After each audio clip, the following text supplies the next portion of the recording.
came. Balloons curled in the heat. Pizza boxes untouched. A unicorn cake that took me 6 hours to decorate? Still perfect. Untouched.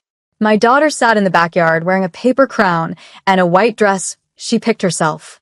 Every 10 minutes, she looked at the gate. Then up at me. Then down at her glittery shoes. 11 candles. No guests. Not even a text. I swallowed the lump in my throat and knelt beside her. Maybe they got lost, I said softly. She nodded, but I knew better. Because this wasn't the first time. They didn't forget. They chose not to come. A week later, my phone pinged. Mom. The same woman who didn't call, didn't show, didn't even like the photo I posted. Text message. You're invited to Eliza's Sweet 16. Theme, luxury lavender. $2,100 per person. Venmo me. No apology. No explanation. Not even a fake excuse. I stared at the screen, fingers trembling, pulse flatlining into fury. That night, I sent exactly $1. Memo. Congratulations. That's all you'll ever get from me again. Then I changed the locks. Blocked every number. Erased every group chat. 3 days of silence. Then, 2 days later, I opened the door in pajamas and a robe to flashing lights. 2 police officers. Ma'am, are you redacted? We received a complaint from your mother. My stomach flipped.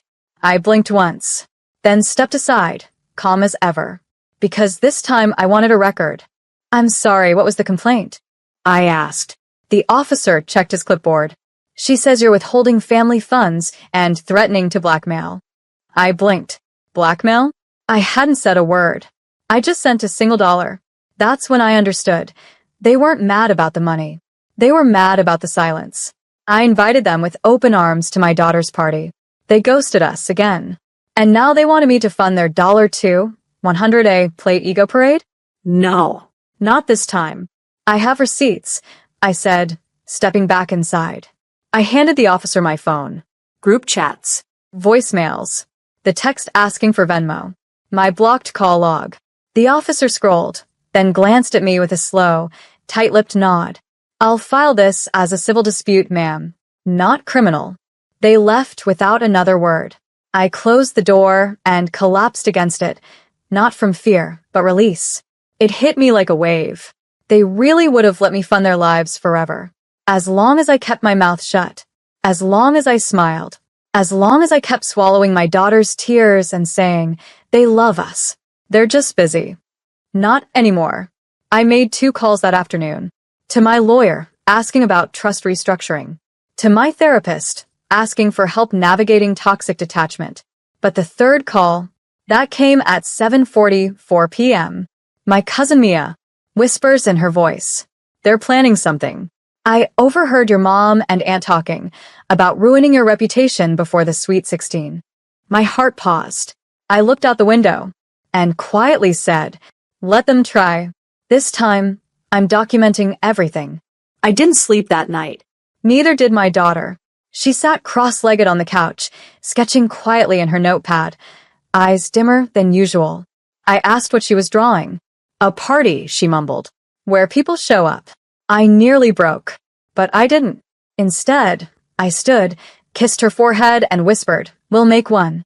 The next day, I drove straight to the Garnet Ballroom, the exact venue my family had booked for the niece's $2, 100A head Sweet 16. It was still under pending final payment.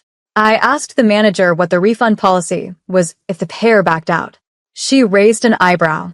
Then I showed her the lease. They had used my business credit as backup collateral. Classic. I smiled. I'd like to assume the reservation, I said. Same date, new event. I paid in full. Venue, mine. Date, mine. Guest list? Every kid who had ever been overlooked, uninvited, or treated like an afterthought. We named it the Golden Ones Gala. I even got a cake vendor to recreate the original Sweet 16 order. Except this time, the frosting would read, to the ones they left behind. By Thursday, invitations were out. Custom-made. Hand-delivered. No Venmo required. Just presents. That evening, my sister texted, did you really hijack our event? Then Mom called. Fix this, or I'll make you regret it. I replied with a screenshot of my contract and a single caption. You should have read the fine print before writing me off. Outside, my daughter stuck stars on the ceiling and whispered, "Do you think they'll come?" I smiled and said, "They don't need to, because this time, the celebration wasn't for them." The night of the gala arrived like a secret the sky was keeping. Every inch of the garnet ballroom shimmered in gold and soft blues, a magical blend of elegance and innocence. Kids trickled in shyly at first. Some wore hand-me-downs. Some wore borrowed suits. Every single one wore the look of someone who thought no one remembered them. Until now. My daughter, in a glittery blue dress and tiny silver flats, stood at the entrance with a clipboard. "Welcome to the Golden Ones Gala," she whispered with a smile. Then came the moment that stopped everything. 3 people walked through the door, not invited. My mother, my sister, and my niece still dressed for her sweet 16. They paused at the entrance like they owned it. I calmly stepped forward. "Sorry, this is a closed event." "You can't be serious," Mom hissed. "This was supposed to be our party." I smiled, reached into my clutch, and handed her something. A glitter-covered envelope. Inside, a printed screenshot of her original invite, the Venmo request, and my $1 reply. "Looks like you already got your celebration," I said and turned away. Security didn't need prompting. They didn't yell. They simply redirected. As the doors closed behind them, my daughter stood beside me, watching. "Was that rude?" she asked softly. "No," I said. "That was called boundaries." By 9 p.m., a video of the gala had gone viral. One of the guests, a local teen vlogger, live-streamed everything. Caption: "The most beautiful party I've ever been to. I and none of her family came. Except the one that mattered." Comments flooded in. My phone buzzed with messages. But for once, I didn't check them. Because inside this ballroom, my daughter was seen. And that was worth far more than $2,100 a head. By morning, the messages turned to threats. "You embarrassed us publicly. Delete that video." We were family before this circus. I ignored everyone. What they didn't know was this. I didn't post the video. The teen who did? Her father was a local reporter, and his morning article headlined, "Single mom throws party for overlooked kids, turns her daughter's pain into joy." Then came the interviews, the podcast features, even a small grant from a local nonprofit who wanted to sponsor next year's gala. My daughter asked shyly, "Can we do it again?" I said yes, but with one condition. No guest lists with people who treat your pain like it's invisible. She nodded, and that's when it happened. 2 days later, a police car pulled into my driveway. My heart dropped. My daughter's fingers wrapped around mine, her eyes wide. I stepped outside. "Ma'am, we received a report of suspected fraud and child endangerment from a family member," the officer said, reading off a complaint.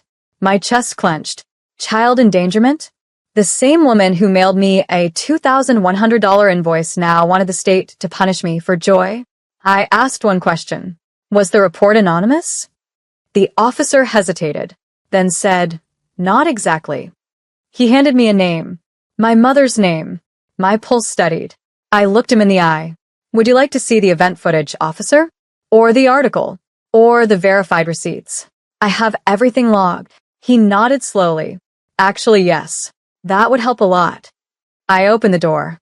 Behind me, my daughter whispered, "Is this because of the party?" I crouched down. "No, sweetie. This is because sometimes love makes people bitter when they can't control it." And today, I wasn't controlled. The officer sat on my couch with a pen, a notepad, and a surprising softness in his voice. He watched the video of the party, balloons, music, tables with hand-labeled names for kids no one else celebrated.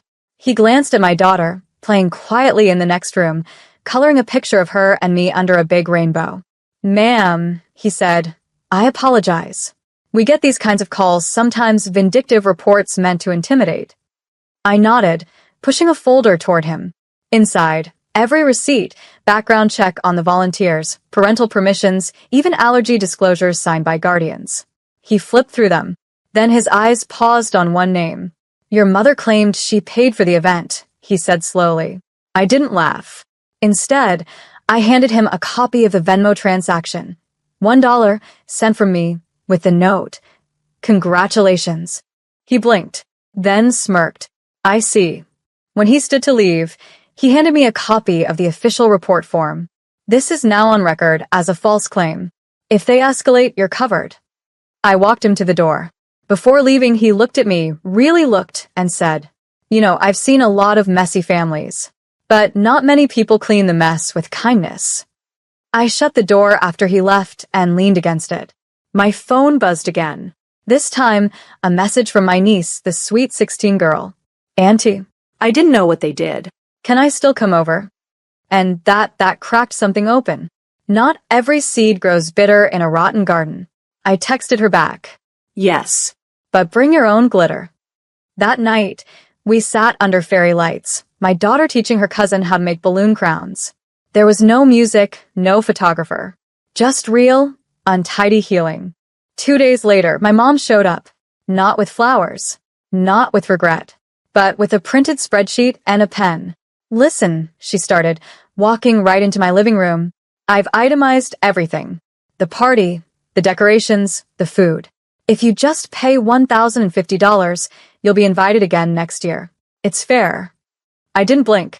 Behind her, my daughter sat quietly on the staircase, hugging the same stuffed bunny from the birthday party no one came to. Mom noticed. She's too sensitive, she snapped. That's the real issue here. I didn't say a word.